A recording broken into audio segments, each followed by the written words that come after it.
Notice of teleconferencing pursuant to Executive Order N2920 and Government Code Section 54953.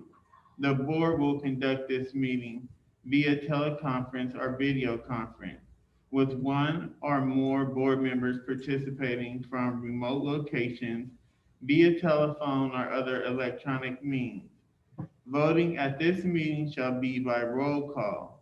Members of the public wishing to observe, listen to the meeting, or make public comments as authorized in the Government Code, Section 54954.3, may do so at the following location: 1500 South Fairfax Road, Bakersfield, California, 93307. Voting at this meeting shall be by roll call. Social distancing measures will be implemented to address public health issues related to the coronavirus COVID-19. The link to the meeting is posted on the agenda. If a member of the public desires translation, the public meeting for the public meeting and would like to make public comment in another language, please contact the district office 24 hours in advance or where arrangements can be made. District office number 661-366-7221. Public comment. Members of the public are welcome to address the board during the public comment section of the agenda. If you wish to make a public comment, please email mcoleman@fairfaxsd.us to add your request. Please state your name and the agenda item you wish to address. You will be recognized on the virtual platform when it is your turn to speak. Public comments are limited to 3 minutes per person and 20 minutes for each agenda item. If multiple people are wanting to address the same topic, if you wish to make a public comment in person, you may make such a comment at the district administrative office located at 1500 South Fairfax Road, Bakersfield, California, 93307. If you are in need of translation services for the board meeting or would like to make a public comment and need assistance in translating your statement, please contact the district office at 661-366-3221 or email mcoleman@fairfaxsd.us 24 hours in advance for assistance. So now we'll go into the preliminary section where we will salute the flag. All right, please stand. Salute, pledge. I pledge allegiance to the flag of the United States of America and to the republic for which it stands, one nation, under God, indivisible, with liberty and justice for all. Thank you. Mr. Moland, I don't have any changes to recommend to the agenda tonight. If there is no changes to the agenda, can I get a motion to approve tonight's agenda? I'll make that motion. Okay, Second. Okay, Victoria Cornell motions, Virginia Lawson second. We're going to do a roll call vote. So you want to call them? okay, let's do a roll call vote. Victoria Cornell. Here. Virginia Lawson. Aye. Jose Tapia. Amarios is absent, and Palmer Mullen, aye. That's a 4-0-1 absent vote. Very good. Okay, now next will be approval of minutes for January 14, 2021. If I can get a motion for January 14, 2021, approval of those minutes. I so move. I have a first. I'll second. First by Virginia, second by Victoria. I'm going to do a roll call vote. Victoria Cornell. Aye. Virginia Lawson, Aye. Jose Tapia, Aye. Alma Rios absent, and Palmer Mullen, aye. Okay, it's a 4-0 with one absent on the roll call vote. Thank you. And now I will ask for the approval of the minutes for February 3rd, 2021. Can I get a motion for the approval of the minutes for February 3rd, 2021? I'll make the motion. I have a first by Victoria Cornell, a second by Jose Tapia. I'm going to do a roll call vote of Victoria Cornell, Aye. Virginia Lawson, Aye. Jose Tapia, Alma Rios is absent, and Palmer Mullen, aye. Yeah, motion for approval of the minutes, February 3rd, Victoria Cornell first, Mr. Jose Tapia second, 4-0 with one absent on a roll call vote. Thank you. Welcome to the meeting of the Fairfax Elementary School District Board of Trustees. This meeting is held in compliance with the state of California and the County of Kern's Sunshine Laws.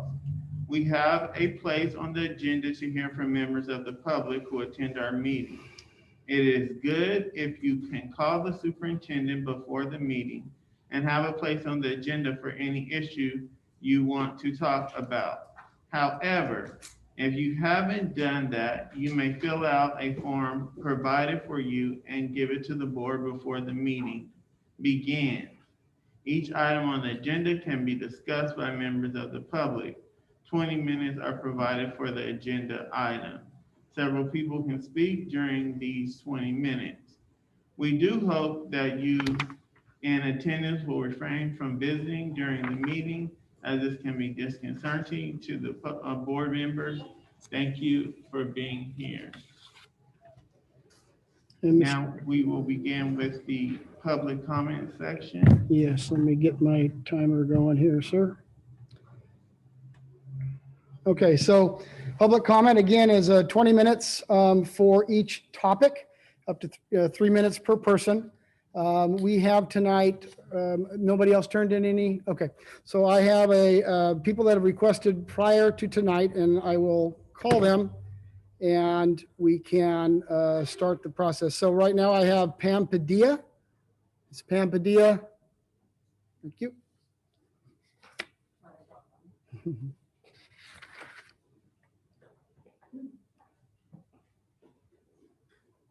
Good evening, everybody. Mm. Can I have Emma Cardenas come up as well, because she's gonna read the.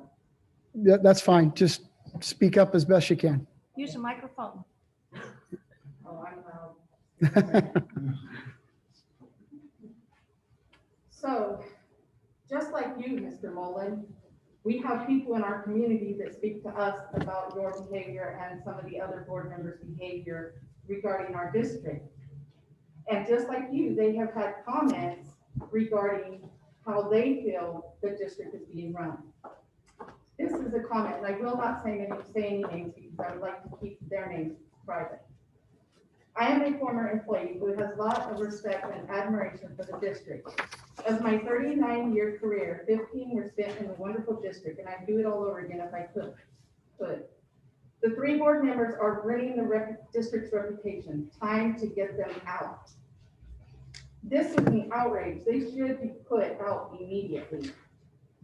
They have acted illegally during board meetings, misused funds, and misled the voters in our community.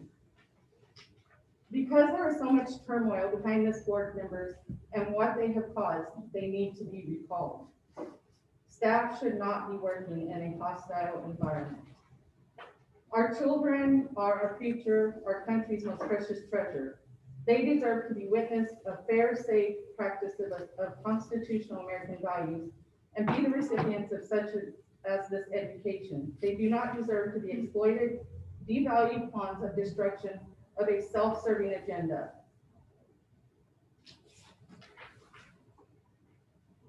Funds need to be spent on students, educational expenses, and others. Our students and parents deserve accountability. Our employees deserve respect. There are disgustingly rude, unprofessional, and we need responsible, caring people in our board. Dear Mr. Mullen, As a Fairfax School District Board member, you were elected to represent the Fairfax School District and the Fairfax community. The community elected you to hold a position on the board and to uphold yourself to the highest standards. We as a community feel you have not represented the Fairfax School District or the Fairfax community in a positive and professional manner. Within your tenure as a board member, you have been investigated over several concerns and negative actions towards the Fairfax staff and community members. The Fairfax community has lost faith that you can continue representing them in a positive manner. There has been a request made by the people of this community that you resign from the school board immediately. You have commented that you only have the students' best interest at heart, but your actions have shown otherwise. A 9-page investigative report has shown that you are no longer fit to be a board member or represent the Fairfax community and students. Your resignation would not only help restore the peace to the board, but also the entire Fairfax community. Can you read that one?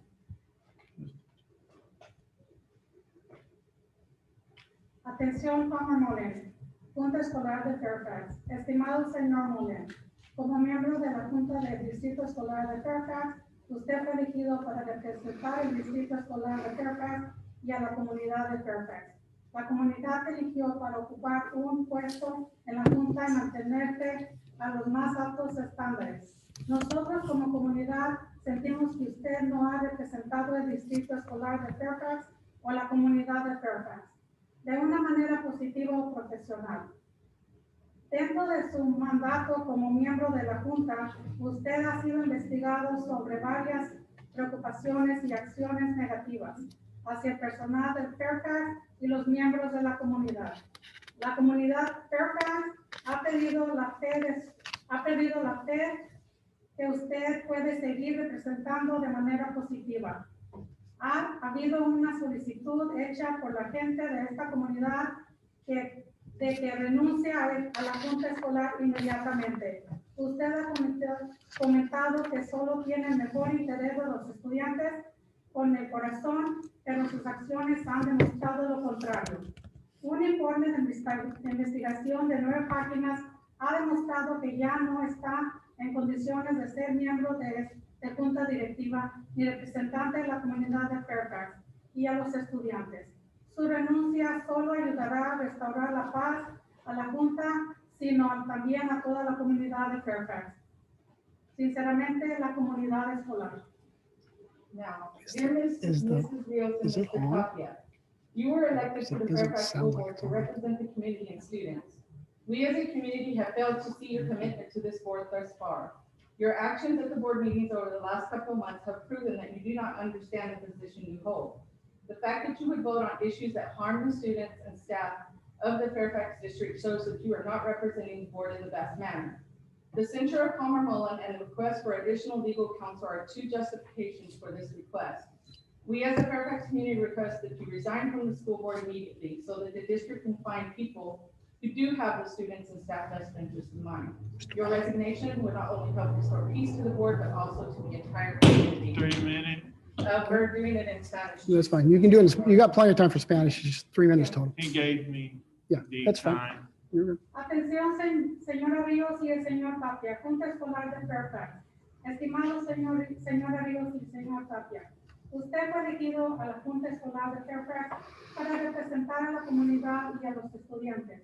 Nosotros como comunidad nos hemos visto su compromiso con su junta, en esta junta hasta ahora. Sus acciones en las reuniones de la junta en los últimos meses han demostrado que ustedes no tienen la posición que tienen. El hecho de que usted victoria sobre temas que perjudican a los estudiantes y al personal del distrito de Fairfax muestra que usted no está representando a la junta de la mejor manera.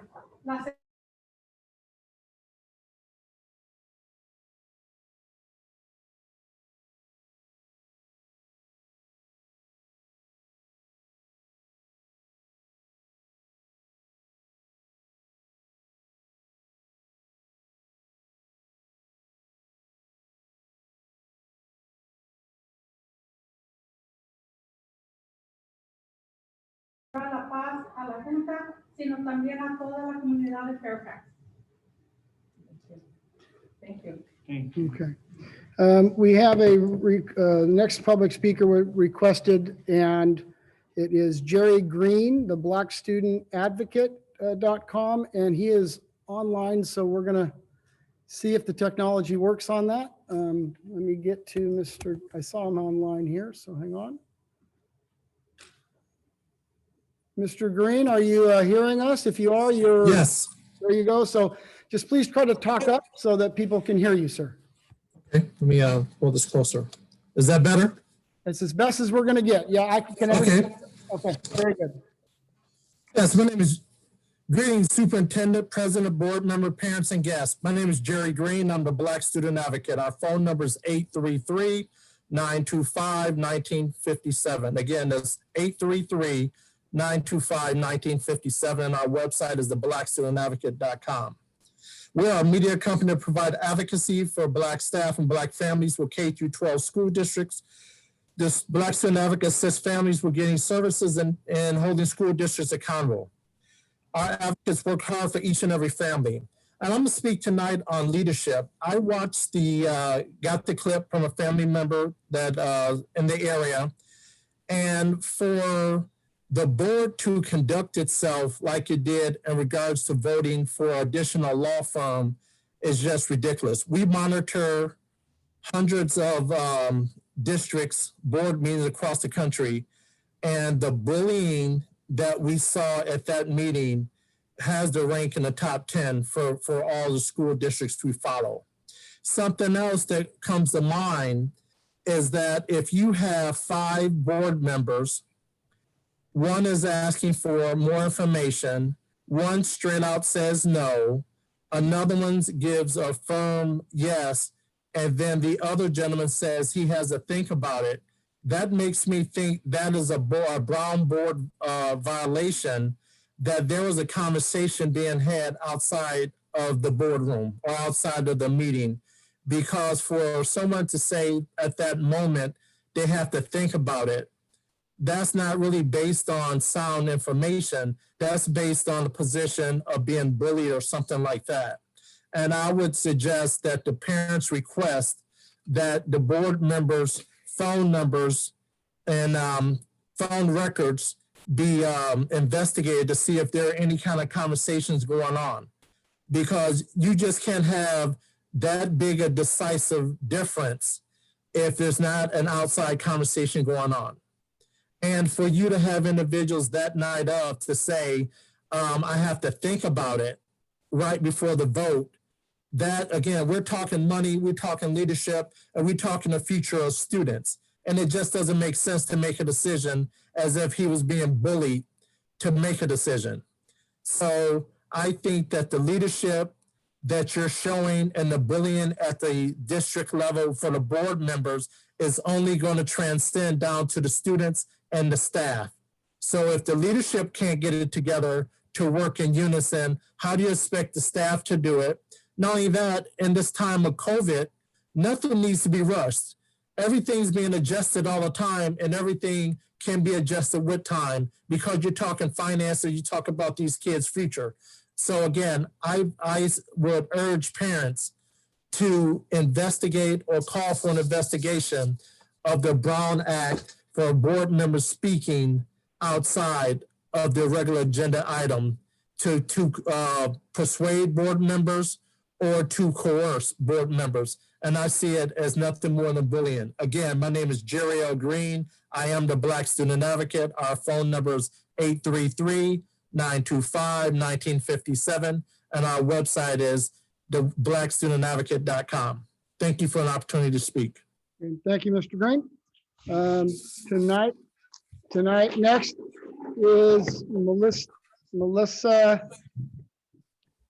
I mean, here, hold on here. Melissa, find her. Melissa Guerra, are you there? If you are, you can unmute and make your comment. Yes, I'm here. Okay, go ahead and make your comment. All right. So my name is Melissa Guerra and I'm a parent. I just wanted to share my thoughts for the 3 members, Mueller and Rios and Tapia.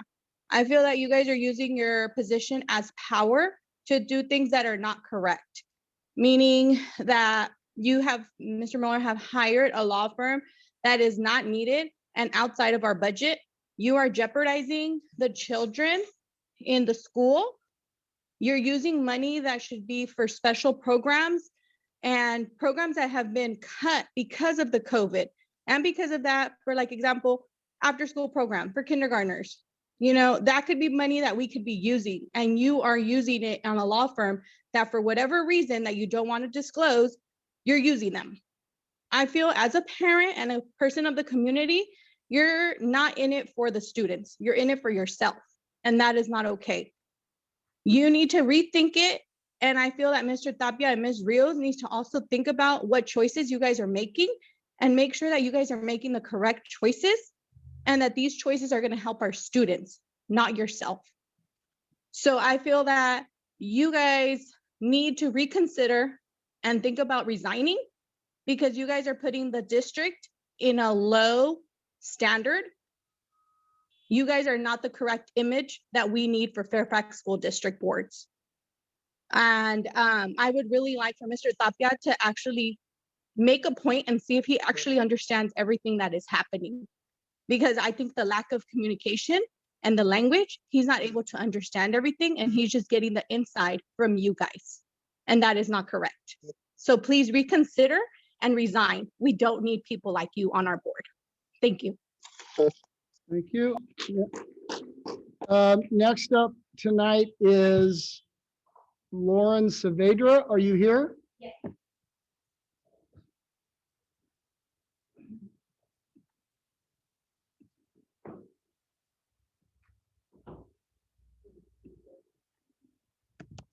Good evening. I wanted to speak this evening about the continuing concerns I have for some of our board members based on their continued display of hypocrisy and lack of good judgment.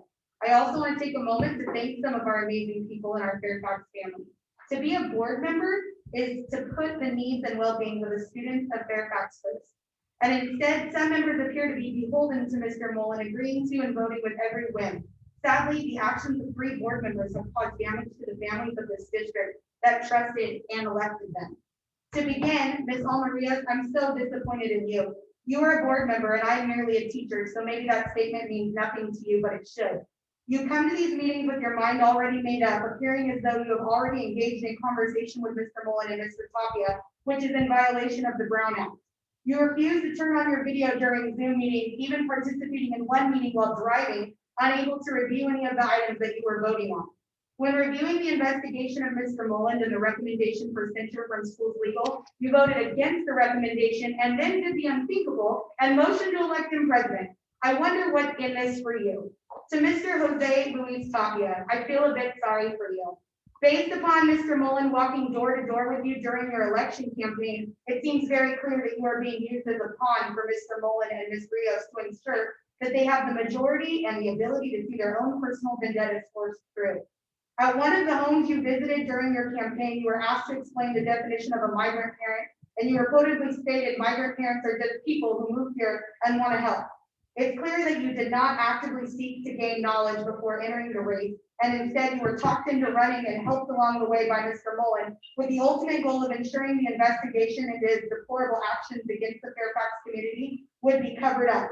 Look around and consider who has the most to gain and recognize the power that you have to do the right thing. And lastly, I want to end my comments by thanking the amazing board members that we do have.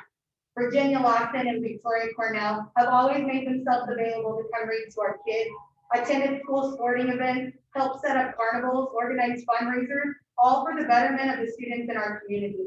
And what's more, they have continued to attempt to make ethical and intelligent decisions on this board, despite being interrupted, ignored, bullied, and run over by Mr. Mullen and his posse. Thank you for persevering for our Fairfax family. You have true servant hearts. And speaking of servant hearts, to our fantastic administrators at Fairfax who come out to our school dressed up as a pumpkin or Santa, read to our kids, officiate and play instruments for our QEU wedding, walk through classes, play, hug, and display how much they care year after year to every one of my kids. Your work and dedication shines as a bright light to so many of us, and your leadership is what makes Fairfax a family, and I'm honored to work with each one of you. Thank you. Okay, next here is, we have a couple of, two left that I know of, but one is read from a Jessica Nieto. Will you read that, Mr.? Ms. Jessica Nieto is a parent at Shirley Lane. She asked that this be read into the record. All right, good evening. My name is Jessica and I'm a parent. I want to express my disappointment on 3 members of this board. You were elected by we the people. Our taxes are paid for your benefits. Do the right thing and vote no on the legal extra fund. Fees for our children. Our children need this fund. It can be used for speech aids in many different areas. You are being used for one member's game only. Sadly, our board would benefit to watch a Bakersfield City Board meeting to set an example of how a board should be ran. The president is out of line. Let's unite. Recall, recall, recall Mr. Palmer, Alma, and Ms. Tapia. Mr. Tapia, recall, recall. Okay. The last requested one here prior to the meeting is Catherine Pariseau.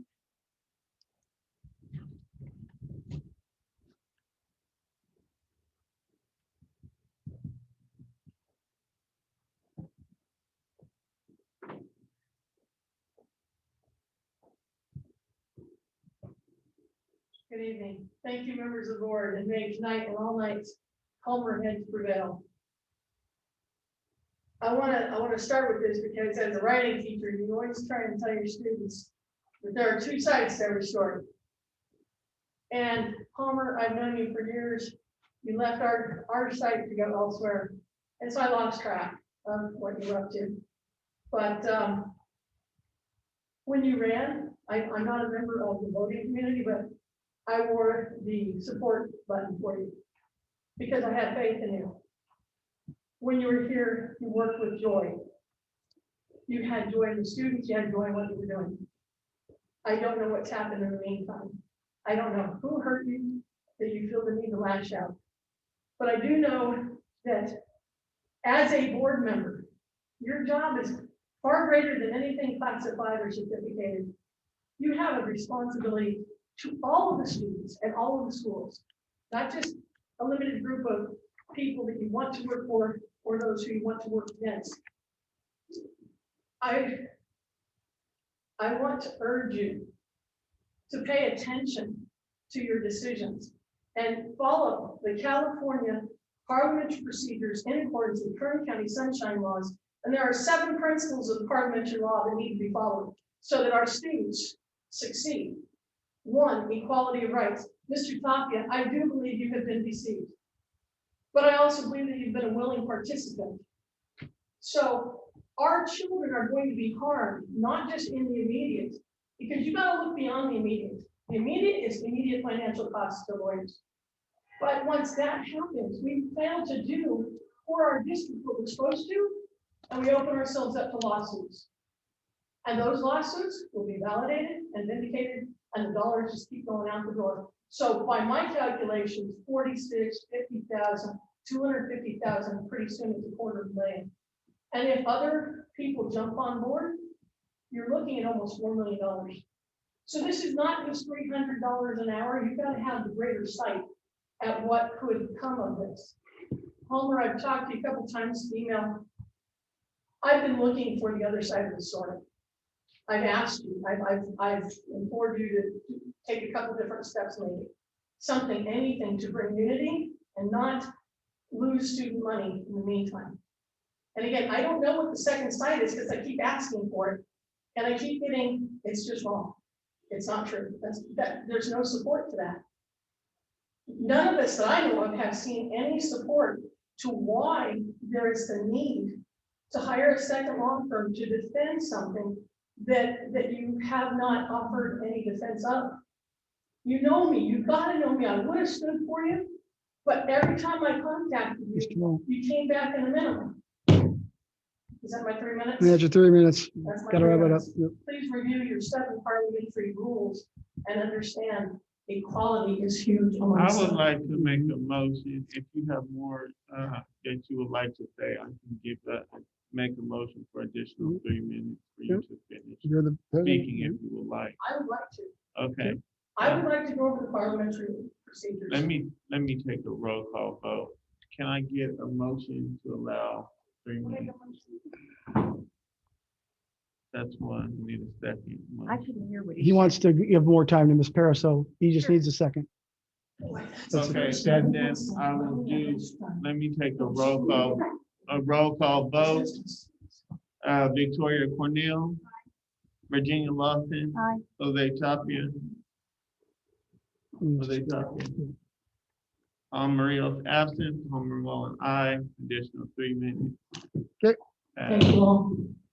Okay, so when it comes to the 7 parliamentary procedures, we have equality of rights, majority decision, minority rights, right of discussion, right to information, fairness and good faith, and number 7, we have missed it by far, courtesy and justice to all. It's almost, Superman, but it's there. Now, I think that the majority vote has been hijacked. I don't know why. I don't know what the secondary purpose is. But I do know that what the fallout is going to look like, it's not pretty. New York has been mocking us, in case you guys missed that in the news. We're all the way to New York, those little pronouns in Bakersfield. Man, we don't need that kind of news. Palmer, I feel that from what I've heard, that you have made promises for Mr. Papier. Promises for him and maybe even promises to him. They cannot be fulfilled. One of the promises that I'm hearing is more money for migrant. Migrant program funds are limited by the Kern County. We don't have a thing to do with it, but we do everything in our power to maximize our district money to continue to help migrant over and above what the county does. And I've been a member of migrant for over 25 years. If he got bad information, you stepped on his rights as a minority and with a language barrier, that would be an unfair behavior. Rita is greatly missed. She ran the migrant program well. But the problem with it is she was so stretched in other areas that even she didn't take all the opportunities the county did. Miss Davis has been taking those opportunities at the cost of her own extra time. And when we send not 1, not 2, not 3, but over 10, I believe the number was 15, students to Washington, D.C. for free, $4,000 per person. Rita didn't do that. She didn't want to, she didn't have that time. Miss Davis has contributed that time. And our students got to go to Washington, D.C. on an all-expense paid trip more than once. This is what we have in migrant right now. We can't dedicate more district money to migrant than what the county gives us. I appreciate that you're here to represent migrants, but when you miss the town hall meeting that explained all this, you miss that opportunity to truly understand. And again, I feel bad on one hand, but on the other hand, you have stepped into this position. It's your job to educate yourself in your own language. I think that, like I said, the majority decision has been hijacked. There's a public assumption that you are here to serve students. And Miss Lawson, you've been doing that for years anyway. As a former teacher, I can only feel for everyone who's sitting here, going through all that we're going through, and we're not focusing on district business. We haven't since November. If you look at all of our meetings, we've done the minimal, but that's because we're fighting over it. We're infighting. How embarrassing. We're infighting, and it's not supporting the students. Point 4 in the 4 points. We have failed to allow the right of discussion. One talking over the person who opposes you. That needs to end. Thank you. Okay, Mr. Mullen, that is all of public comment. We're at 19 minutes of a 20-minute opportunity. That's with the extension. There is one hand raised up in the virtual world. Do you want to allow that, or it's one person's raised their hand? I'm assuming they want to make a public comment. Do you want to allow it? I can't hear you. I put in a request online. What is your name, sir? Chris Laird. Okay. I did not receive it or didn't know to receive it. We've got up with the 20 minutes. There's a form. If you'll have him fill that out, you can come up and be recognized, sir. Yeah, you can just be recognized. Just make sure we get your name and stuff on the form after the fact. I appreciate it. I have a prepared statement. My name is Jeff Chrysler. I lived in the Fairfax district for 20 years. I've had 3 children go through this district. My daughter was one of those children that did go to Washington, D.C. 2 of my children went to camp. One of my children went to Women. To take a district that has been around for over 100 years, at least 140 years, and to watch it be destroyed in just a matter of a few weeks or months because of the acts of uneducated or lack of caring individuals is pretty saddening. I almost call the behavior pure, wicked, and evil. Because the intent for the board is to tend to the children, tend to the schools, give the teachers the necessary tools and equipment to educate our children. That's not going to happen. That process is going to be delayed and become more expensive with the hiring of an outside legal counsel to help you cover up or hide your past. And obviously, many of the speakers that came on before me are a little bit more educated about that. So for me, it's somewhat personal, because I live in the district and I pay the tax. So these bills that are going to be incurred are going to be incurred on me, on my bill. Personally, for Mullen, Tapia, Rios, I don't understand how you guys can even look yourselves in the mirror.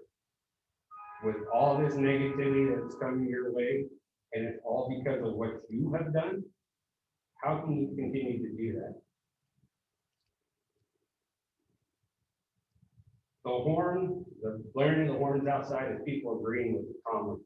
So the people who are watching at home, that's what you may or may not be hearing in the background.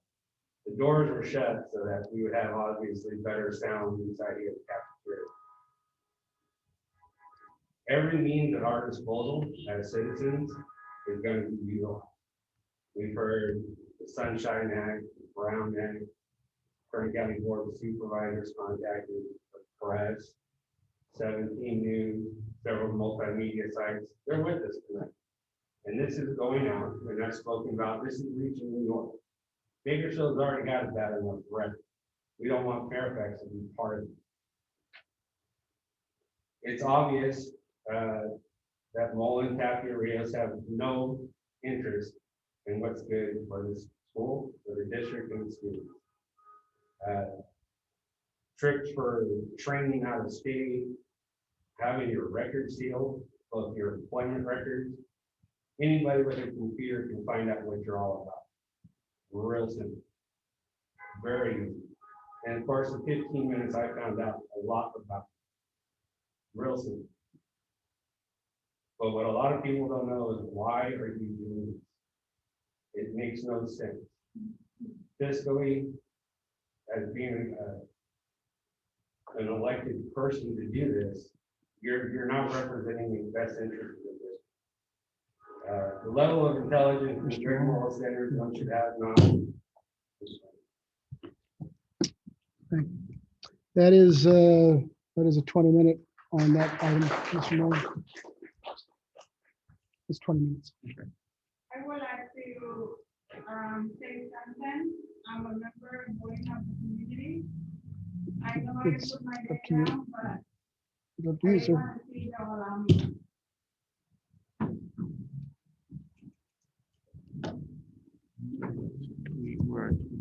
Yeah, we've allowed 20 minutes. It's up to you if you want to allow the state.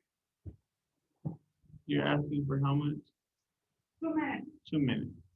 I'm gonna have to ask for a motion for additional 2 minutes. I'm gonna take a roll call vote. Victoria Cornell, Virginia Lawson, Jose Tapia, Alma Rios is absent, Palmer Mullen, aye. Just to let you know that we're very serious about all this. We elected you, and the same way we elected you, we can keep everybody out. We are about 1,500 signatures already. We're gonna close to resign, to revote, And if you don't change your attitude, all of you, y a usted también le hablo, señor, ponga atención a lo que está pasando. Abra la mente, platique con los miembros de la comunidad. Le voy a dejar mi teléfono para que pueda hablar conmigo en español. Sé yo solo, usted me lo debe a mí y se lo debe a todos los niños que van a las escuelas. Se lo pido, por favor. Si no quiere ser removido y quiere seguir con su cargo, oiga a la comunidad, oiga los cargos que están pasando. Le voy a dejar mi número de teléfono con la secretaria. Y voy a esperar que usted me llame. Ok, yo le escribo, no hay problema. So I'm just letting you know. Thank you. All the way in.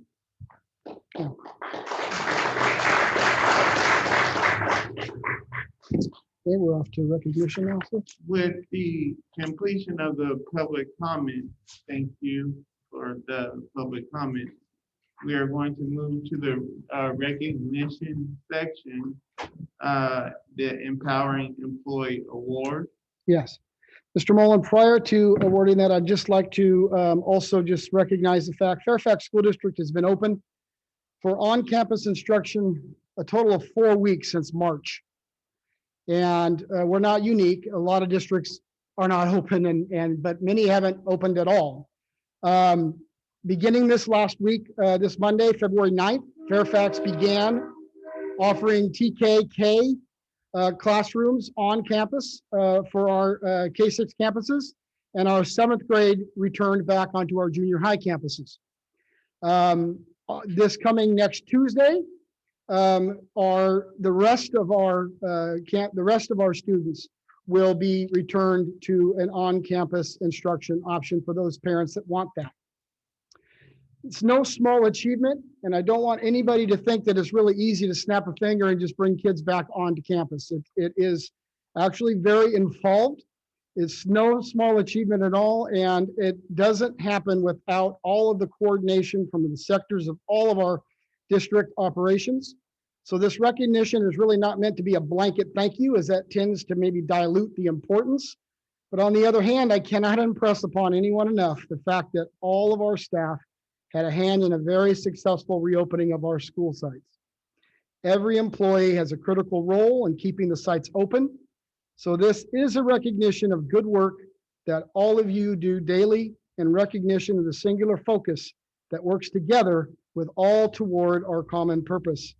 I want to recognize our Fairfax staff for their commitment and hard work. So thank you very much, and that's for the record. Now, our Empowering Employee Award this month is, we are going to recognize an individual. This award has become a monthly award, and it's meant to highlight an individual who works for the district that goes just a bit above and beyond what already our high standards are. And when people ask, how do people get this award? Very simple.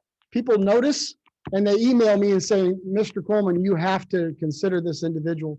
And so when this award is requested from a person, from the peers, it just means that that's much more valuable, because it really is a notice of what this person is doing. So tonight, I was very clear that this individual is deserving. And tonight we are going to recognize Leroy Orozco. Leroy.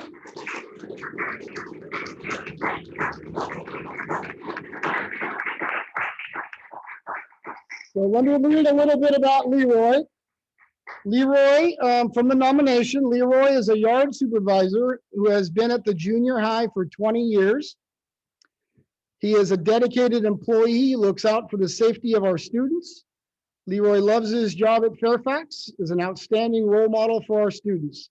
He builds relationships with students and provides support to them. Leroy has gone above and beyond to come to school daily while students have been on distance learning to help serve lunches to our students.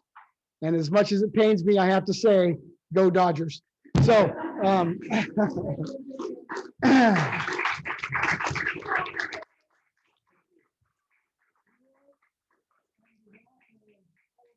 staff and students and the Fairfax community. Thank you for all you've done for 20 years and stay another 20 years. Oh, thank you very much. Thank you. Thank you very much. Say anything? Turn around and say thank you. Socially distanced. Very good. Yes, Mr. Coleman, I just wanted to say it's a great segue from what you just said, that every single staff member makes a difference in what we do for our kids and the reopening of schools and everything that's gone on. Leroy was here for days when everybody was at home helping serve our kids meals while everyone was out on distance learning. He is a veteran yard supervisor at our school. He builds relationships with kids, and he also leads the other staff members that come on as new yard supervisors.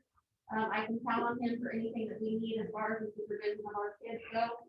He checks in our students at our gate, makes sure that they feel welcome, and he's a great guy to have around at Fairfax Junior High. So thank you, Leroy. Thank you.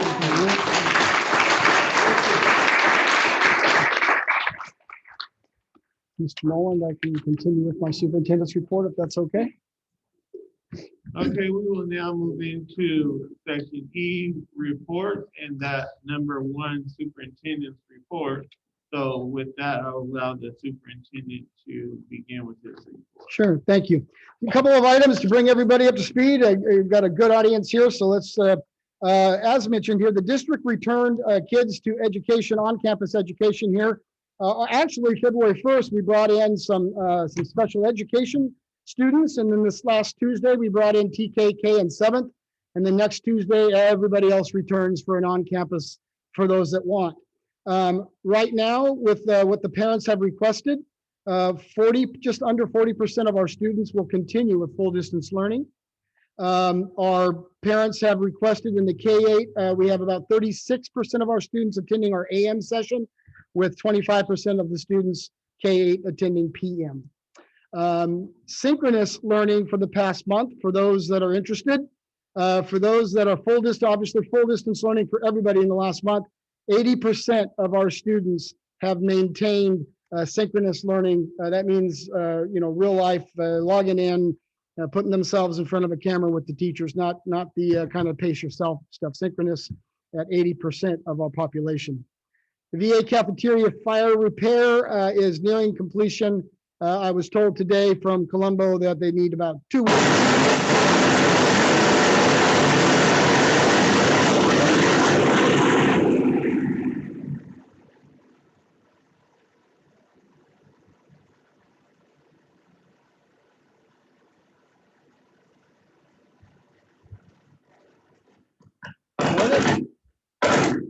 Well, there we go. Woo! The VA cafeteria fire. Footings for the freezer were poured, new reefer, and it will be installed this coming next week. So about 2 weeks, and VA will be back up to pre-fire mode. It's taken a better part of a year to get that campus back up and running. The county is installing a traffic signal at Fairfax and Zephyr. So you'll start to see some work start around March 1st and should continue through April. We are beginning to host free on-site COVID-19 testing Monday through Thursday for staff and students. So you'll find that information parents will be going home related to how you get your students tested and starting into that protocol.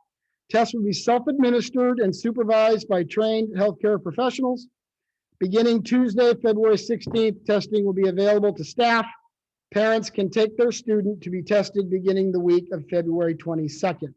If you're going to ask me if it's required, no, I can't require it. Saturday school, the Migrant Gate and Intervention Saturday School program will begin on Saturday, February 20th at Virginia Avenue School. Students were offered online and in-person options. Online parent classes will also be offered online through the PERC. The first series of classes will focus on promoting literacy in the home. Summer school planning is underway. You'll notice the governor, if you've been paying attention to the governor's proposal, he's really wanting to focus on learning loss and extended learning options to try to make up for that time. District is currently planning an extended school year summer school session that would offer an all-day continuation of the school year, and a half-day morning session, depending on parents' preference. ACES would offer an after-school program connected with the program. We will work with KFTA CSEA to determine on negotiable issues. We hope to come to the board in March with a presentation on the program. Currently, the PERC is enrolling parents in healthy living courses with Dignity Health. As of today, we have connected 200, and I'm going to round it up to 260 from 259 families to the internet, either through Spectrum or through hotspots. We continue to refer parents for food referrals and grocery gift cards. Currently, we have helped 173 families with food gift cards. Migrant parent classes begin on February 20th. A little blurb on our migrant program. Migrant Extended Day preschool through 8th grade continues online.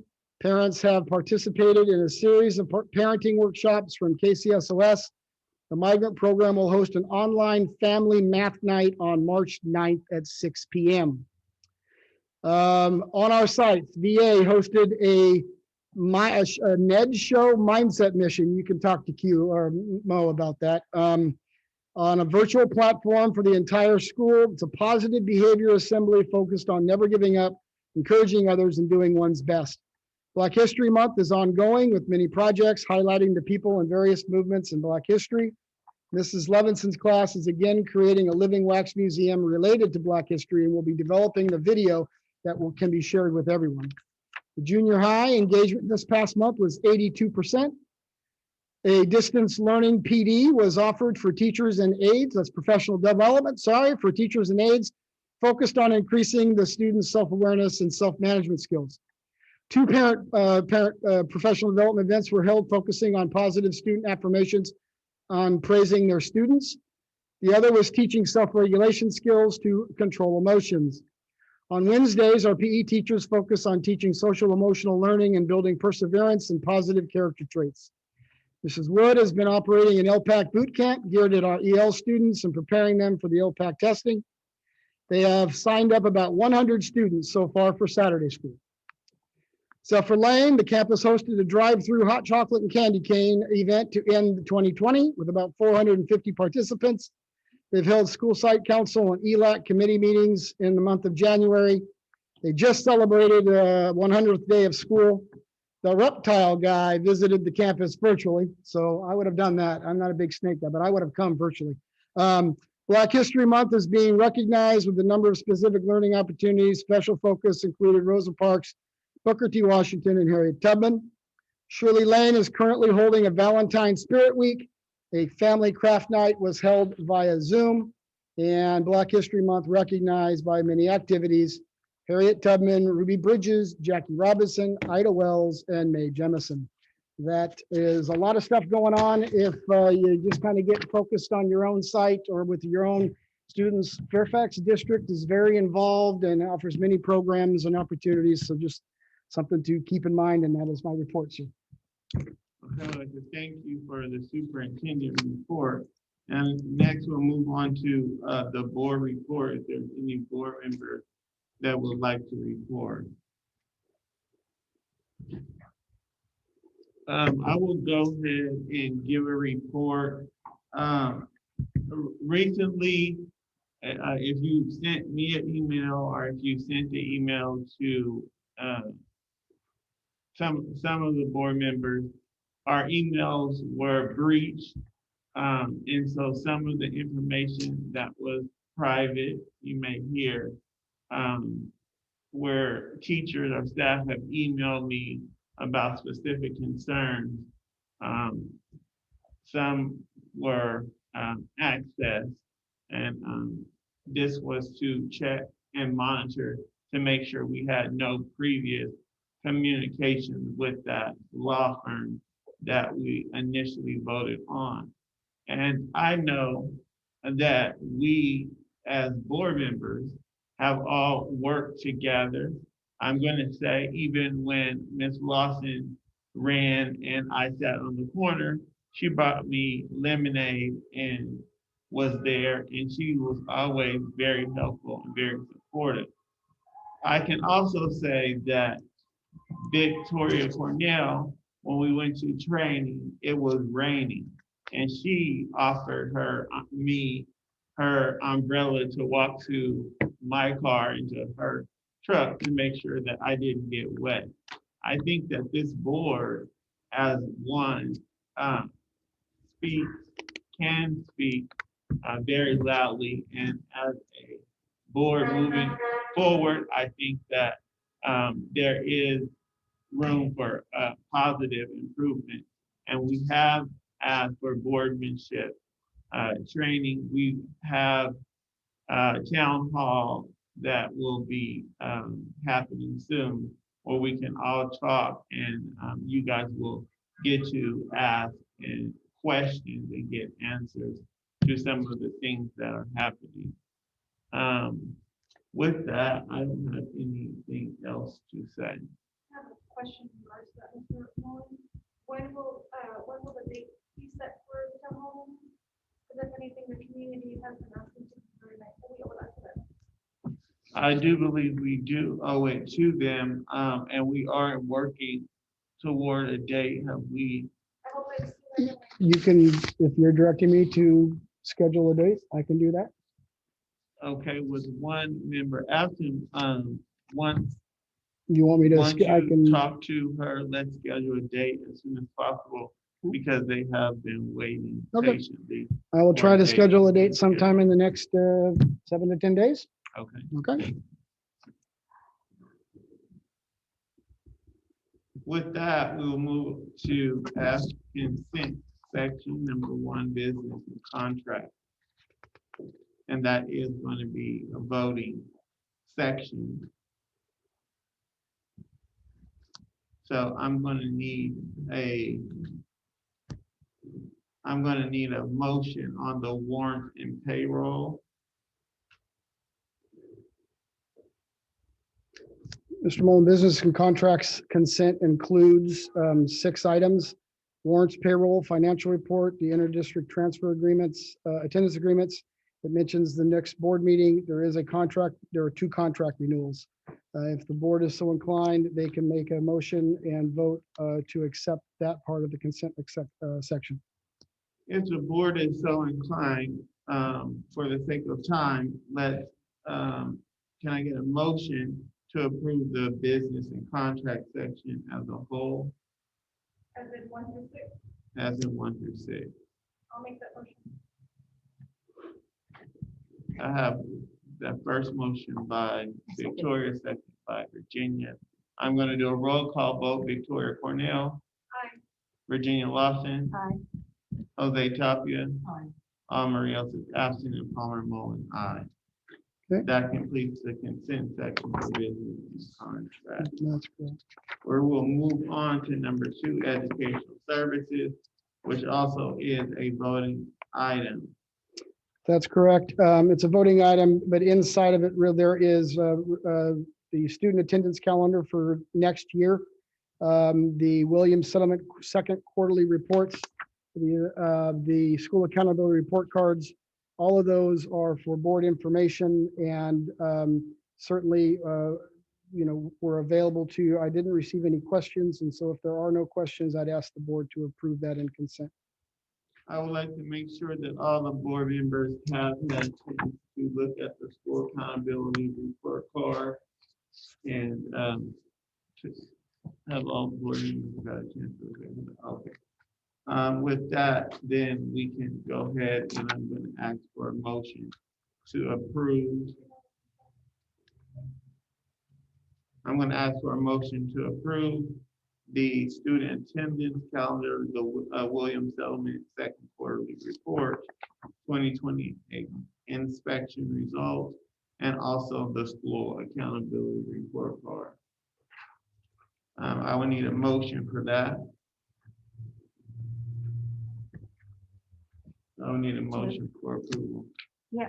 I have a first by Virginia, a second by Victoria. I'm going to do a roll call vote. Victoria Cornell. Aye. Virginia Lawson. Aye. Jose Tapia. Maria absent. And Palmer Mullen, aye. That's a 4 and a 1 absent.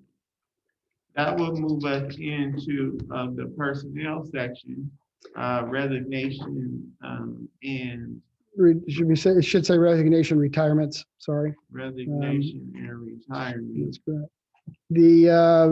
The district received two resignations, one retirement, and hate to see that retirement, but I guess I'm gonna have to recommend the board accept the resignations and retirement as presented.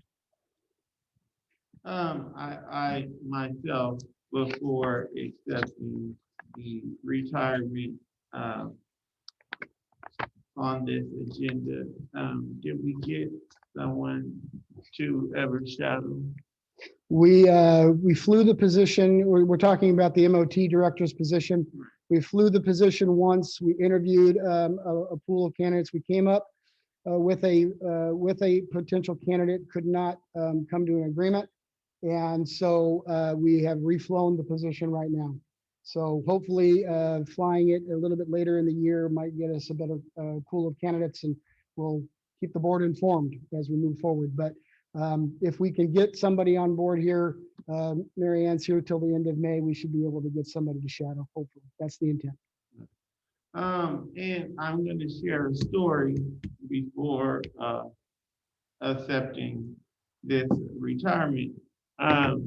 As some of you know, I was a bus driver, and Mary Ann was generous enough to be my sponsor to where I did not have to pay the county $1,500 to train me driving the bus.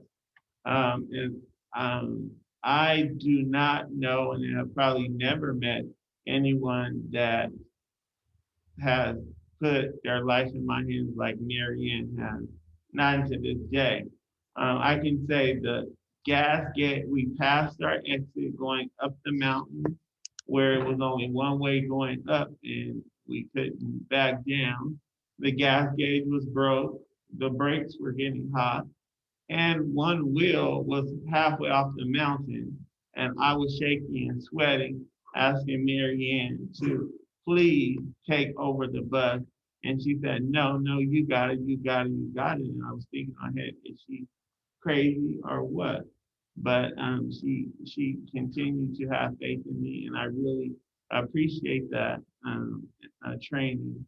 And so with that, I would like to go ahead with voting on the personnel section, the one retirement and the two resignations. I need a motion.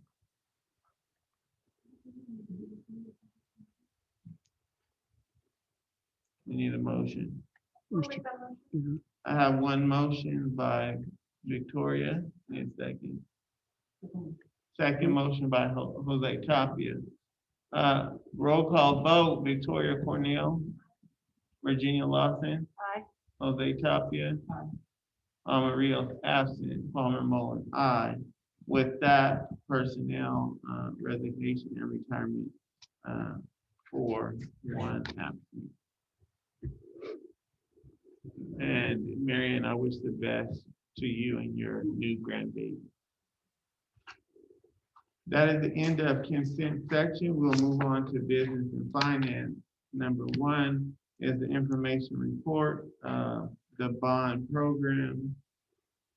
Yes, Mr. Moland, you asked that the board be updated on the nature of our current bond program, how many bonds we have, how many sales from those we've had, where kind of the status of where we're at. So the district does work with our fiduciary account individual, and I'm going to let John, do you have anything before just bringing up Adam? Are you good? Okay, so Adam Bauer is here tonight. He is the individual that kind of makes sure that we stay in line with our bond ability to sell bonds, on how much we should sell and when, and what those bonds can be used on.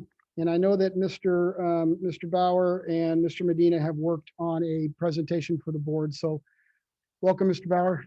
Welcome back to Fairfax. And do board members have a copy of the presentation? They were given a copy attached to the deal in regards, if they have it here, I do not know. Great. Great. Well, everyone, good evening. And once again, my name is Adam Bauer. I serve as the district financial advisor. The firm I work for is Stillman Wolf and Associates. Our firm has been doing this for 55 years. We're celebrating that. And good to see many of you. What we prepared today is a little more detail than what we historically provided. We're trying to give an update on some general school finance issues, in addition to layering that into your program. So for some of you, I think this is going to be a bit repetitive. If you give me the signal, I can move quicker, but I'll make sure I try to cover in pretty well detail here. So I'm going to use an acronym thing, GEO bonds. And what that stands for is general obligation bonds. General obligation bonds are secured by an ad valorem pledge. What that means is it's based on a tax, it's a percentage-based count is what goes to repay the bonds. And so, yeah, perfect. And so that's what that's ad valorem. It applies to all taxable property within a district boundary. So this building will not have the ad valorem tax on it, but all commercial and residential will. In order to do a general obligation bond, you need to have voter approval. Once you have that voter approval and bonds are sold, whatever is necessary to pay the bonds will be levied. That's why it's so important that we talk about the assumptions on your program. One of your bond measures, the assumption did not hold. There was aggressive assumptions used, and now your taxpayers are repaying more than they originally expected on that one GEO bond measure. But on the other ones, it's worked out very, very well. GEO bonds can be approved with two options. One is Prop 46, and this requires 2/3 voter approval. This is very rare. Since the Prop 39 came into play, Prop 46, I'd say there's one or two every even year on the ballot. It's not widely used. The reason why some districts do look at a Prop 46 is there's no projection on the tax rate limit. For districts that have voters that are trying to support GEO bonds at a high level, this one could be helpful, but for most it is not. What you have and what most districts have are Proposition 39 GEO bonds. These require separate accounting. We talk a bit about that in this presentation. You have a detailed list of what you're going to fund. You have to appoint a citizens oversight committee within 60 days of the county certifying election results. And then we have performance audits listed here as well. So the next page, slide 3, when you have a general obligation bond, you can have something called a statutory bonding capacity. What this means is, without going to the state, as long as you have voter approval, you can issue your bonds. If you exceed your authorization or your statutory bonding capacity, you then have to go to the state for approval. And it's a process, but they usually do it. But we are below our bonding capacity for elementary district, about 1.25 as a total. I'll show you later that we're a bit below that. And unified is 2.5. So I told you on the last slide that the treasurer tax collector shall levy whatever is necessary to pay debt service, an unlimited pledge. But when you sell bonds, we need to be at or below $30 for that bond measure when we're doing our projections. So that's why I talked about being so important on the board and the team understanding and being comfortable with the assumption. And as a result, that's a 55% voter approval, which I mentioned earlier. So on slide 4, we touch on what are those assumptions I'm telling you to be focused on. One is assessed value given. I buy that data and I know what your current assessed value is. But another thing I want to say is voter approval does not mean cash today. Your program is set up so that we're going to issue over a decade. And you're going to have to be a little longer than that for those on. Higher growth allows for earlier issuances. You have not achieved that higher growth. Your assessed value has been right around where you've been projected. Lower growth hinders or reduces the pace of the program. So when I told you kind of what type of things should the board be thinking about, is you should, if we get to a point where we're selling bonds, one of the things I think you should ask about, I'm going to tell you, but if I didn't tell you, is what assessed value assumptions did I use? So that you can, and if I have assessed value assumptions, what data did I use to come up with that? And I'll show you kind of where I could get some mine from. The other thing is your tax rate cap, legal versus political. I already hit on this. Once bonds are sold, the levy is what it is to pay debt service.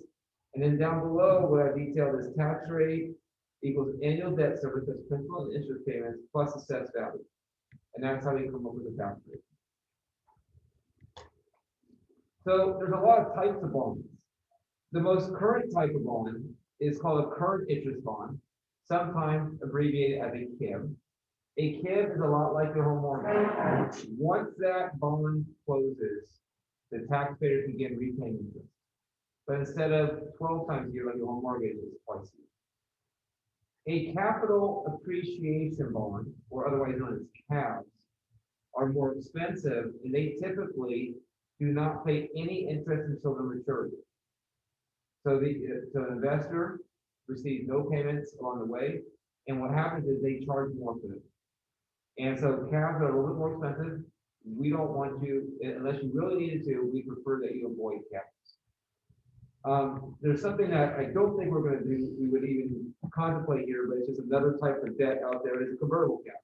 And it's kind of a mix between a cap and a KIP. So it says like, for 10 years, we're not going to pay any interest.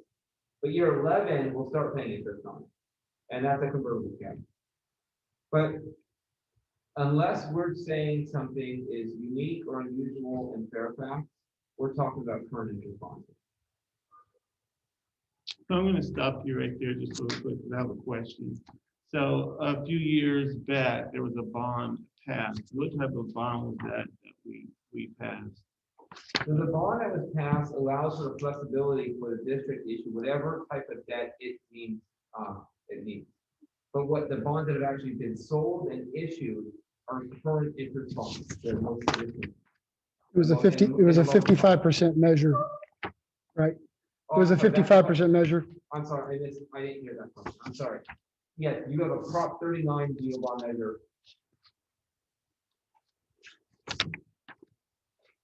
Any other questions there? No, that was. Okay, great, thank you. So now I'm going on to slide 6. So the district recently did a refunding, and so we thought it would be helpful to go over some of the things that allow for that and what that is. A refunding is our way of saying refinancing, because that's what the public finance uses. But unlike a home mortgage, where you can basically refinance that thing every 3 or 4 times a year, you have the time and you have the documents to do it and rates allowed for it. Generally, when investors are lining up millions of dollars, they don't want us calling them 3 months later saying we're refinancing bonds. And so one of the things that they require is typically a 10-year period where we cannot refinance those bonds. And so that's what I'm referring to the call provision. And then, so current refunding is as long as we're within 30 days, or I'm sorry, 90 days of that refunding date or later, then we can refinance on tax exempt. What that means is investors that buy your bonds don't have to pay taxes on the interest. So the federal taxes and state taxes. Typically, the folks that buy this are in the higher tax bracket. So they might have a 37% federal bracket and a 13% state bracket. So you can see there's a 50% discount for them by buying your bonds instead of AT&T or something else. And that's one of the things that makes your borrowing costs so low. So an advance refunding is where we're doing it earlier than 90 days, and sometimes that makes sense to do. It actually makes sense for you to do. And that is that we can do that, but the bonds have to be taxable. In some circumstances, rates are so low, it still makes sense to provide savings to do that. A crossover refunding is saying, look, we will keep one financing in place and actually have a later date that it crosses over. We probably won't be doing that here. A forward refunding is saying, hey, we're really close to that 90 days. What if we agree to investors to close 200 days in advance, what we call the soft close, and then within that 90-day close, we have a hard close, and investors will agree to that for a price. That's a forward refunding.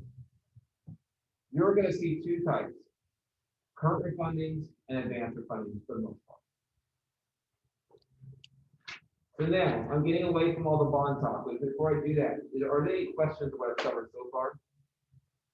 Okay, so assessed value. This is the assessed value, probably it's not market value. It oftentimes lags significantly. but the assessed value within the district boundary is $1.13 billion. The district has pretty stable assessed value. We did have some declines in 10, 11, and 13, but not nearly as dramatic as we saw in some other places. The district's 5-year assessed value growth is 4.53, but 27-year is 7.5. Some of the things driving that huge increase over the longer term is 2007 at 36.62. That is astronomically high growth rate. Then the year before that, 17.72. And then you go back to 1996 at 20.74. Keep in mind, in 1996, we only had $223 million assessed value. So it's a big increase, but it wasn't even that much value that increased it by. So down here to the bottom, what I talked about is statutory bonding capacity. And the district, I talked to you a bit about it. It's if you go down the table in the middle there, it says fiscal year, then it shows assessed value, then it shows that 1.25 factor, and it comes up with a bonding capacity. Then to the right of that, it shows the district's debt that's outstanding. And then to the right of that, a final far right column, that's how much we can issue without needing a state waiver. And everything I'm going to show you shows that we are at least 2 bond deals away from doing that. So you're well within the 1.25. Okay, so next slide 8. What slide 8 is a summary of all the debt that the district has outstanding. And what we're showing here is that that top table is all your general obligation loans. The bottom table is your lease debt. And so then to the far right there, you can see when it has refunding options available. But you've been managing your debt very well, and we're ways away from being able to refinance any debt at that time because you've already done it. You really, when you've had an opportunity, you've made sure you got those tax credit savings. So on slide 9, this is your 2020 election. There's no more ability to issue bonds out of this. All we're doing now is managing this, and when there's ability to get savings for your taxpayers, take advantage of those. But what the far left, shows is a tax rate per $100,000 in assessed value. What the bottom shows there is year. And then what the colored bar charts show is how much the tax rate each one of those series consumes. So you can see 2026, that one drops off. And then the debt cannot be extended. So from here, it'll all be paid off by 2029. Even if you refinance, you cannot extend the term. So now we get to the 2010 election. And this is the one where I said we're a bit over that red line, which is the $30 per 1,000. This is the one where you have to do the refinancing to save 1.6 million in gross savings for taxpayers. And so you had a situation where you're a bit more over this red line, and you brought it down as much as you could with those circumstances. So this measure, is certainly one that it has access to us down the road, but certainly we cannot access it with where we're at with our tax rate limitations. Okay, so I'll go ahead to the next slide. So slide 11, this is your 2016 GO bond measure. And here, once again, your voters came out in a big way. The 69.91% voter approval is very rare. Your voters are really supported what you're doing here. And same chart, this is kind of different colors. You can see we haven't issued bonds in this since 2017. When we laid out some of these plans, we thought we'd be issuing it again between 2019 and 20. So what happened is our tax rate now has dropped to almost like $11 per 1,000, when we told voters to be closer to 30. And so anytime that you're ready to, we can issue bonds and take that back up to that 30, which is what the voters are expecting. But that gap between that red line and those blue bar charts are your ability to have additional bonds sold. And like I said, you're well in the range of being able to issue your next series bond. And you have, 16.5 million left in authorization. Slide 12 mentions some of the projects that the district has funded. I'm not the best one to speak to this. If there's someone else that wants to provide some detail. Oops, it's real small to see. I'm going to try right now. Okay. in total, what this slide shows is we began with cash proceeds from this bond issuance of $2.33 million. And since then, we've done several projects. We worked on Site 5 testing, the Commons project, the Saddle Shop project, are really the main three projects that we've spent these bond funds on. Now on the bottom right of the screen, you'll see we've got approximately we've got $1.5 million remaining from that bond issuance in our funds 21. Now I see here that there was some refund. Is that because we didn't spend what we bid, or what? I'm Any seeing. refunds that were done here would have been just returns from cost of issuance. That's what we're doing this fund. Okay, thank you. Great, thank you. So slide 13, I mentioned with Prop 39 geo bonds, there's a significant amount of oversight. All required reviews of bond plans are informed as required by law. These are efforts that the district has taken to make sure they stay within compliance. The Citizen Oversight Committee comes back and says, did the board spend the money correctly? That's one of their activities that they do and issue a report on. And so that is a sense, one of the things that voters really like about the Citizen Oversight Committee is that there is an independent group that comes in and reviews those activities. And we mentioned there was no audit findings related to the bond. The Citizens Oversight Committee has met one time per year since 2016. You have 7 members, at least 7 members, and these 7 members comprise of certain members of the community to make sure that there's a representation of different areas, like a senior, someone from a taxpayer group, or those types of things. There's a number, any number you can have, but you have some specific members that are prescribed to your Citizens Oversight Committee. So then on slide 15, what we've done there is the only one that actually exists today is that navy blue. The light blue, that orangish color, that green are all projections. And so this navy blue matches the chart I showed you earlier in 2016 election. If you choose to, you're well positioned to issue this year. So we showed a bond sale here taking place in July 1st of 2021. In that bond sale, we showed $3 million total, with $2.8 million for projects. And then that's where we layer in that light blue line. You see how that light blue line takes us back up to that red, the light blue bars take us up to that red line. And then what we do is we put a lot of principal at those early years to make sure we get the lowest cost, but also really target the tax rate. And then it dropped again in a few years when we think we're going to come back in 2024 and issue our next series of bonds. And that's what that orangish color is. And then in 2026, those green bars, we show our next series. So this type of approach is very different than what you did in 2016. 2016 front-loaded things and kind of locked you in for many years. Whereas this program says, we issued in 17 and then we recalibrate. What are our new circumstances in 2021? Then you issue 2021. Then in 2024, we come back and we recalibrate again. What's it? We did some projections. How do those line up? By issuing a phased bond program like this, you avoid a situation where you're going to be over the amount you promised your taxpayers for any specific amount of time. You might be able for a year or two, but you're not going to be able for 25 years.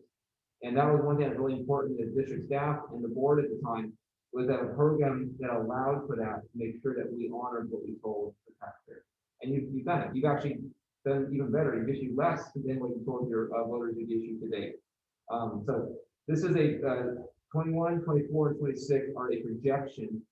2017 is in place today. So when looking at your bond program, so what are some next steps? Develop a project list and a priority of that so that you can issue your additional series of bonds. We really, if you're going to issue in 2021, it would be good to get it done in that by that July timeframe, so we can make sure we get it on the tax roll for 21 21-22. So they just submit on. Timeline is critical that you get, and the correct time maximizes the impact for the local taxpayers. So if the district staff with some directions, one of the things our office does is prepare a timeline for the finance team to follow, so that one, everyone knows what the expectations are. You have a complete packet that comes to the board, and we can make sure we get into the municipal bond market when it's appropriate to do so. So those are all the slides I prepared, but I feel like I've covered a lot of ground. If there's any questions, I'm happy to answer any questions. Now, I know you did talk about the Citizen Oversight Committee and the need for one type of specific member. And I know we had a conversation earlier this year where we were looking for members for the Citizen Oversight Committee. I'm gonna let Did we Mr. Medina fulfill talk to that? that. So I'm preparing an application to go out so that we can gather the remaining, I believe there's 3 members that we need to fill 3 spots this upcoming year. And so I'm working on that right now to go out pretty shortly. I'm anticipating having the next meeting near the tail end of March. Okay. That's what we're Thank you. All right. That will end the discussion for the information report bond program. That was just a discussion item. Mr. Bauer, thank you for your time. We appreciate you driving up over the hill to be here. Are you driving back tonight? Yes, sir. Drive safe. All right, thank you for having me. Thank you. Thank you. Good to see you. Next, we'll move on to the resolution 2021-09 tax revenue anticipation note, also known as the trans, which is a voting item. It is recommended that the board approve resolution 2021-09 tax revenue anticipation note, also known as the trans, as presented. The board is asked to consider a resolution authorizing the district to enter into a loan agreement with the Kern County Board of Education.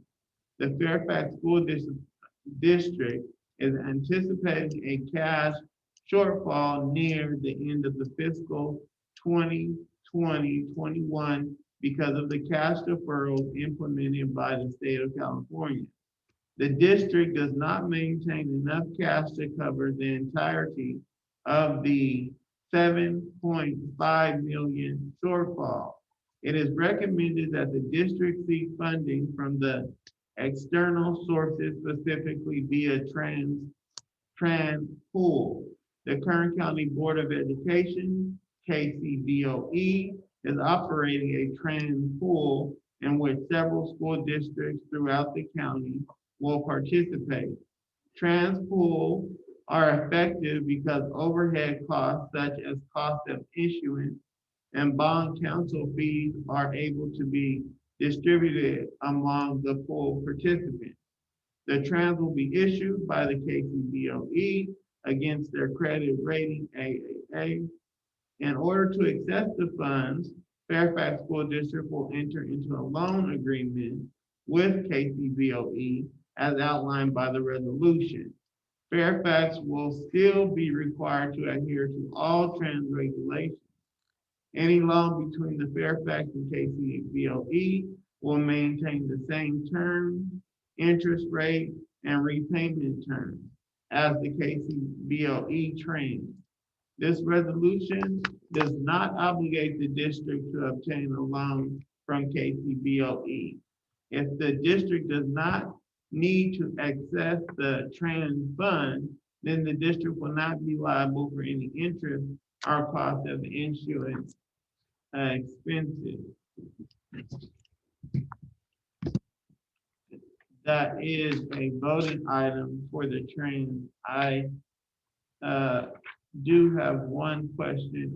The trans that we were looking for was about 5 million, is that correct?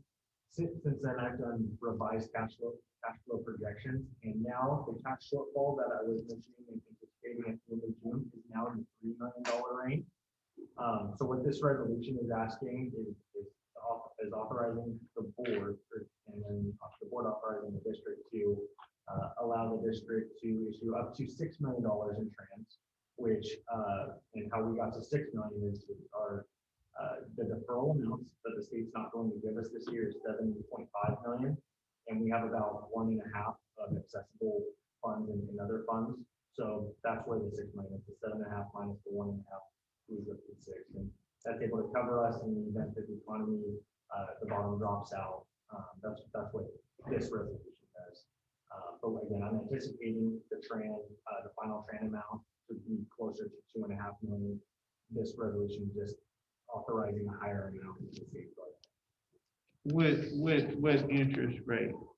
The interest rate will be determined at the time of issuance, so that is still to be determined, the final interest rate. Okay. This is a voting item, so I would need a motion on this. I shall move.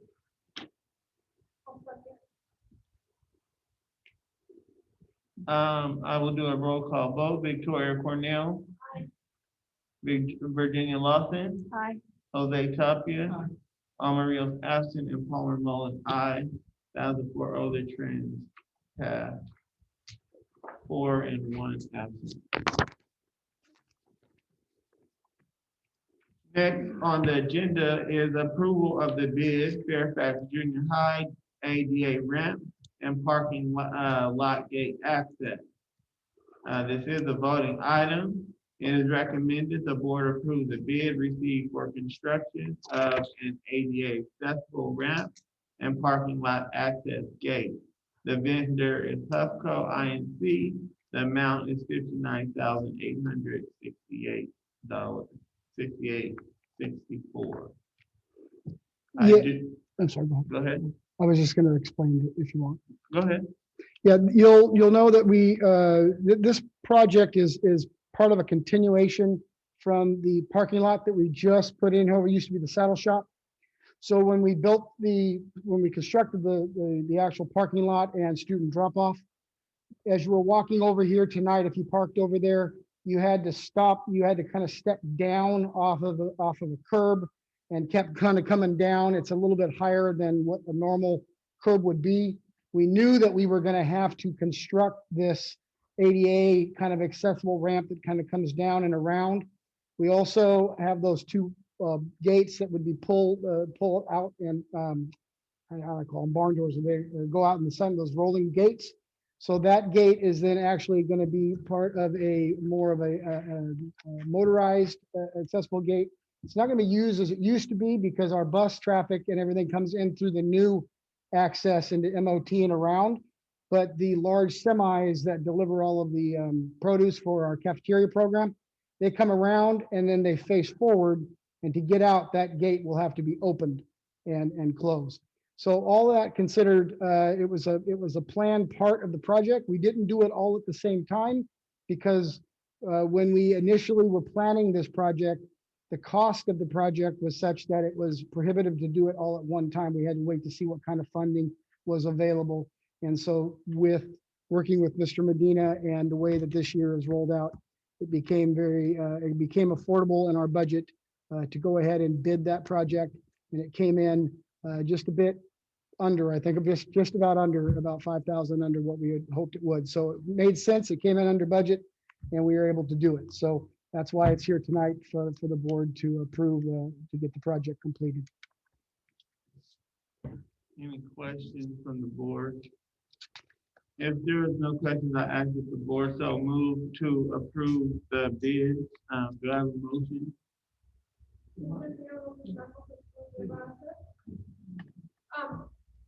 Mr. Tuppy?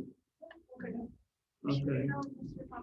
First by Mr. Tapia, and I need a second. Second by Victoria. I'll do a roll call. Victoria Cornell. Aye. Virginia Lawson. Aye. Jose Tapia. Amarillo is absent. Palmer Mullen, aye. 4-1. The approval passes. Next, we'll move into educational services. The report for the 2021-2024 LCAP timeline discussion. The assistant superintendent will review with the board the upcoming LCAP calendar. Okay, I'll ask Mrs. Brown to report to the board on this item. Right. Good evening, everyone. I just wanted to briefly go over the timeline for the development of our 21-24 LCAP. Just to refresh our memories, we don't currently have an LCAP.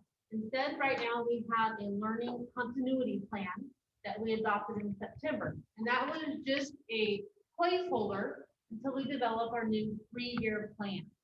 So just what's been going on and where we're going. In January, the CDE just released the brand new template for the annual update. And so in that meantime, throughout from September to now, we've been reviewing our current continuity plan, looking at the data, looking at the programs that we have in place. And this plan included how we're providing distance learning, how we're providing on-site instruction, what other kinds of resources we're offering to keep students engaged in school. So we're evaluating those for effectiveness. And moving forward through February and March is where we'll really start looking at that stakeholder input, because this is a brand new 3-year plan. Our old LCAP has sunsetted, so this will be the first year of our 3-year plan that we're working on for next year. So we'll really start working with all of our stakeholder groups, and that means we'll be talking with parents. In the past, we will this time also surveys, and we'll have some virtual town hall meetings. We'll work with parent advisory groups such as School Site Council, DLAC, and the Migrant Parent Committee. Work with staff, students, and also our district leadership team to talk about what they'd like to see for our students in the future and really develop our goals and action steps in our plan. And then in April, we get all that feedback. So in February and March, we go out to the stakeholder groups and we get their feedback and their input. And then we work on that draft plan. And then in April, we take those new draft goals and those draft action steps back to those stakeholder groups to get feedback on that plan development. That's where we go out and talk to the community. We talk to all the stakeholders. What do you want to see that plan? And then we take back that draft and get more feedback from those groups. And you'll notice there's an additional group in that feedback group, and that's the SELFA administrator. That's a new component. And now your LCAP has to go out to the SELFA administrator. That's the KCSOS to just ensure that we're meeting the needs of all of our students within the district. And then in May will be looking at the board will review the draft update as well as the budget for overview for parents and the annual update, which is part of the 2021-24 LCAP. And then in June, early June at the regular June board meeting, we have the public hearing. And the public hearing will review the budget overview for parents, the annual update, and the actual 21-24 LCAP. And then towards the end of the month, we usually have our special budget board meeting, and that's what we're looking for board approval. So the next few months will be really busy developing that LCAP. And it's, we usually like to start all of that in December, but there was some delay. The template didn't come out until January, so now we're just getting ready to be able to dive into that. Any questions about coming up?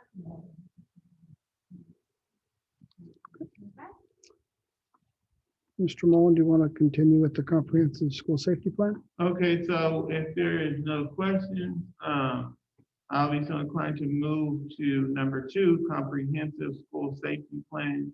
This is a voting item. This is something that we do every year. Have everyone got a chance to review the safety plan? Has every member got a chance to review, Virginia? Virginia, are you good with the safety plans? Pardon? Are you good with the safety plans? Yes, I did. Okay. Okay, so if we have all got a chance and to review those, we'll go ahead and I'm going to ask for a motion to approve. I have a first motion by Victoria, second by Virginia. I'm going to do a roll call vote. Victoria Cornell, Virginia Lawson, Aye. Jose Tapia, Rios absent, Palmer Mullin, aye. Okay, 4-1, the safety plan passes. With that, we will move on to I, board policy. Number 1, board policy, we brought it back for a third reading. So every board member that intends to review the board policy at third reading. Is there any policies that a board member needs more time to review? Standard. With no further need for review, I'm going to ask for a motion to approve the board policy. I'll make that motion. Second. And I'm going to do a roll call vote. Victoria Cornell, Aye. Virginia Lawson, Aye. Jose Tapia. Rios is absent, Palmer Mullin, aye. The board policies under the third reading will pass under 4-1. Next, there is a CSBA delegate election, which also is a voting item. The board will discuss and select nominated trustees as presented. Yes, Mr. Mullen, this is CSBA. You all are members of CSBA. The board is being asked to choose 4 candidates from the list that was provided. 1, 2, 3, 4, 5 candidates are up for consideration. Pam Bauer from Bakersfield City, Tim Johnson from Sierra Sands, David Manriquez from Kern High, Jerry Rivera from Arvin Union, and Keith Woolridge from Panama Buena Vista. You're asked that the board vote for 4 of the 5. So this is a board kind of thing, and it's up to however you want to go through that process. If you want to vote at all.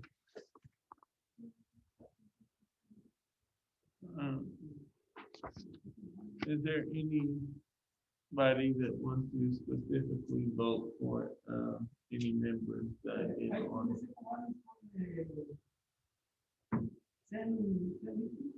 What district is The second one is Tim Johnson from Sierra Sands. Yeah, out in the desert area, yeah. Yeah. Okay, so we have 1 nomination. You want him? That's 1 for him. And I'm going to nominate Pam Bauer. Also, I'm going to nominate Keith Woolridge and Jerry Rivera. Anybody else have a care? Which one starts, is your one that starts with an M? Is it Kern High School? Manriquez, David Manriquez. I don't, that was one I didn't want. No? All right. With that, I think our CSBA delegate election is complete. I'm going to ask for a motion. So just so I'm clear before the motion, the board is nominating, voting for Pam Bauer, Tim Johnson, Jerry Rivera, and Keith Woolridge. Is that correct? Yes. We are not, David Manriquez is being left out. That's the only one. Okay, very good. You'll vote on that then. Okay, I need 1 motion. The first motion to approve the delegate as selected. I so moved. I want motion. That's slated for. I have a second by Victoria. I'm going to do a roll call vote. Victoria Cornell. Virginia Lawson. Aye. Jose Tapia. Rios absent. Palmer Mullin, aye. That is a 4-1. The delegate as selected. Next, we will move into J personnel, certificate of staff, also voting item. It is recommended that the board approve the superintendent's recommendation to hire the following individuals to the positions listed. William Lester, multiple subject SBA, short-term contract. Elia Cisneros, multiple subject VA, short-term contract. Yes, Mr. Mullen, these individuals were needed as it became apparent when the parents were resurveyed, when we were coming back onto campus. Parents more parents were choosing their kids for full distance learning. So in our first, fourth, and sixth grade classrooms, the full distance learning classrooms were really impacted with high numbers of kids. So we need 3, and there were 3 on the board agenda. One of the candidates subsequently backed out. We have found another candidate, but we weren't able to put them on this agenda.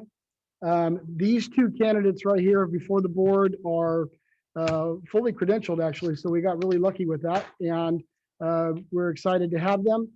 Because we don't know next year and how the pandemic will play out and how we're going to be educating next year.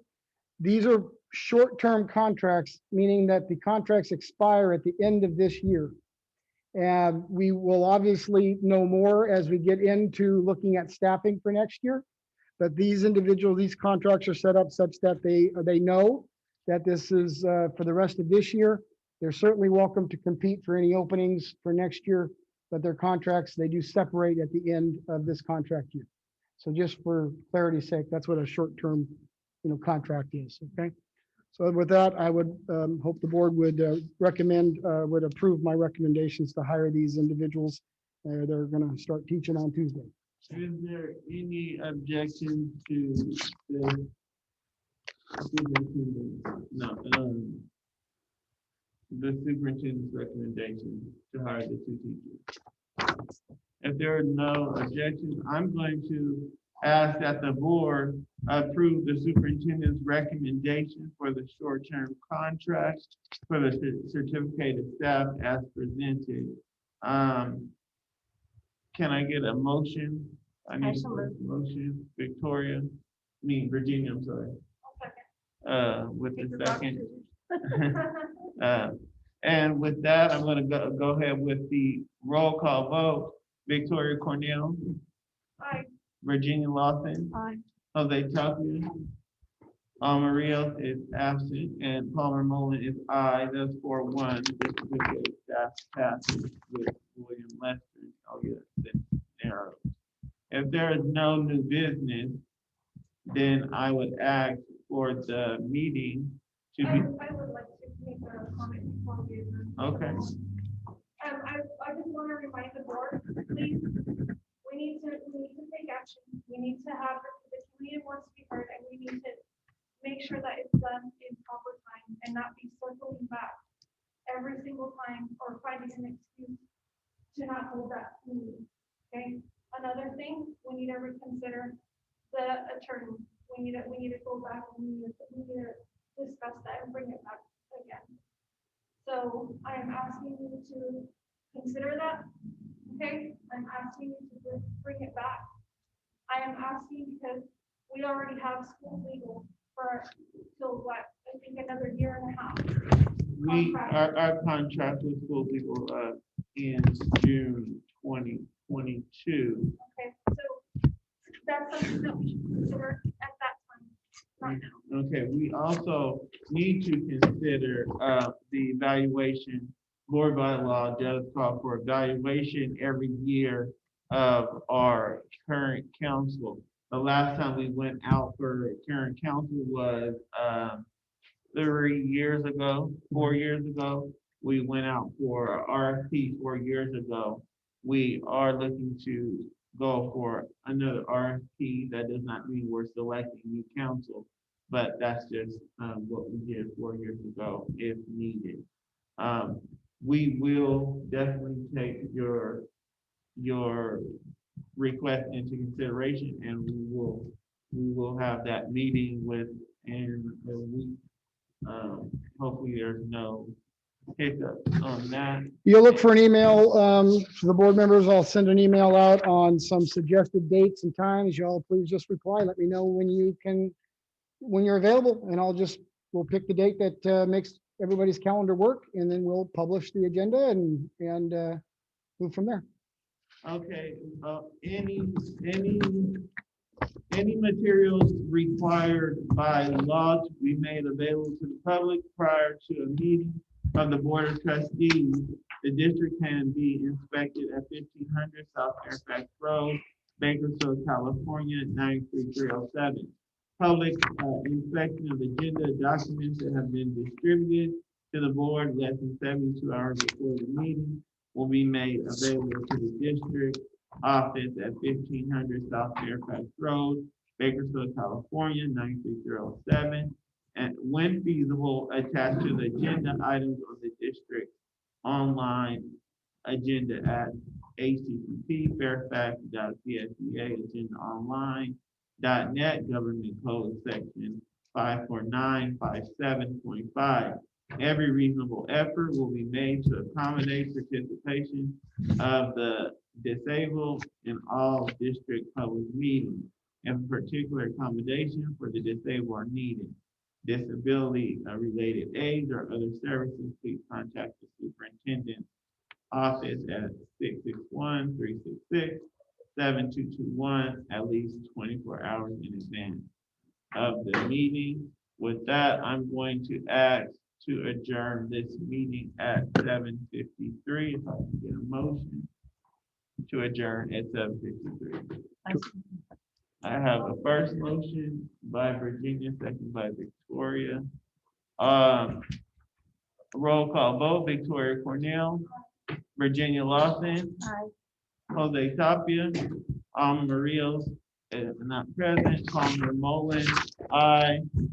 Motion, the meeting is adjourned at 7:53. Very good. Awesome, guys. So look for the email. If you get please tomorrow, we'll try to get the available dates available for everybody. And I appreciate everybody in the virtual universe for attending. We'll see you all soon.